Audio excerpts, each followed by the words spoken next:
नमस्कार स्टूडेंट्स, आज video number 84 में हम करेंगे जेईई 2024 मेंस में थर्मोडायनेमिक्स से आए हुए multiple choice questions. First question देखते हैं। Choose the correct option for free expansion of an ideal gas under adiabatic condition from the following. Q, delta T और W की वैल्यू के लिए चार ऑप्शंस गिवन है, करेक्ट आंसर बताना है। For adiabatic process Q equal to 0 होता है। बाय डेफिनेशन एडियाबेटिक प्रोसेस हम उस प्रोसेस को कहते हैं जिसमें कोई हीट एक्सचेंज ना हो। क्वेश्चन में आपसे एडियाबेटिक प्रोसेस के साथ साथ फ्री एक्सपेंशन की भी बात की गई है। फ्री एक्सपेंशन का मतलब हुआ कि हम एक्सपेंशन कर रहे हैं वैक्यूम में, मींस जब एक्सटर्नल प्रेशर 0 हो। तो for free expansion external pressure is equal to 0।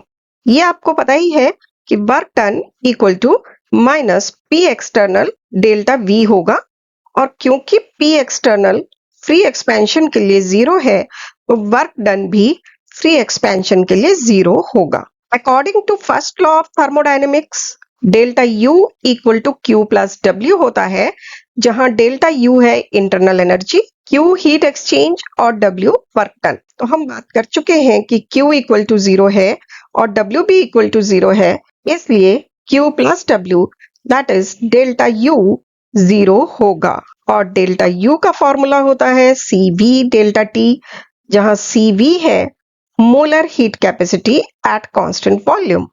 Delta U 0 है और मोलर हीट कैपेसिटी 0 नहीं होती है, इसलिए डेल्टा टी की वैल्यू भी 0 होगी। अब हम ये कह सकते हैं कि during free expansion of an ideal gas under adiabatic condition Q equal to 0, delta T equal to 0 और W इक्वल टू 0 होगा। इसलिए करेक्ट आंसर होगा fourth option. Next question discuss करने से पहले आपसे रिक्वेस्ट है कि अगर आप चैनल पर नए हैं तो प्लीज चैनल को सब्सक्राइब कर दें और बेल आइकन को भी हिट कर दें। नेक्स्ट क्वेश्चन देखते हैं। Which of the following is not correct? Delta G is negative for a spontaneous reaction. Delta G is positive for a spontaneous reaction. Delta G is 0 for a reversible reaction. And delta G is positive for a non-spontaneous reaction. Actually, delta G gives a criteria for spontaneity, constant pressure and temperature. Delta G की value से हमें यह पता लगता है कि कोई reaction spontaneous होगा, नॉन स्पॉन्टेनियस होगा या इक्विलिब्रियम पर होगा। If delta G is negative that is less than 0, the process is spontaneous.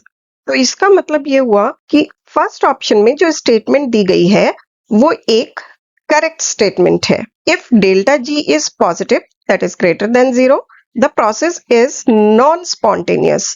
इसका मतलब ये हुआ कि ऑप्शन 4 की स्टेटमेंट एक करेक्ट स्टेटमेंट है, लेकिन ऑप्शन 2 की स्टेटमेंट एक इनकरेक्ट स्टेटमेंट हुई। If delta G is 0 then reaction is at equilibrium. अगर रिएक्शन इक्विलिब्रियम पर है तो डेल्टा जी की वैल्यू 0 होगी, और इक्विलिब्रियम अटेन होता है सिर्फ रिवर्सिबल रिएक्शन में। इसलिए हम ये कह सकते हैं कि ऑप्शन नंबर 3 में जो स्टेटमेंट दी गई है वो भी एक करेक्ट स्टेटमेंट है। अब आप क्वेश्चन को ध्यान से देखें, उसमें आपसे ये पूछा गया है कि which of the following is not correct. एक इनकरेक्ट स्टेटमेंट बतानी है, और इन चारों ऑप्शंस में से जो सेकंड ऑप्शन है वो एक इनकरेक्ट स्टेटमेंट है, इसलिए आंसर होगा 2। Given below are two statements. One is labeled as assertion A and the other is labeled as reason R.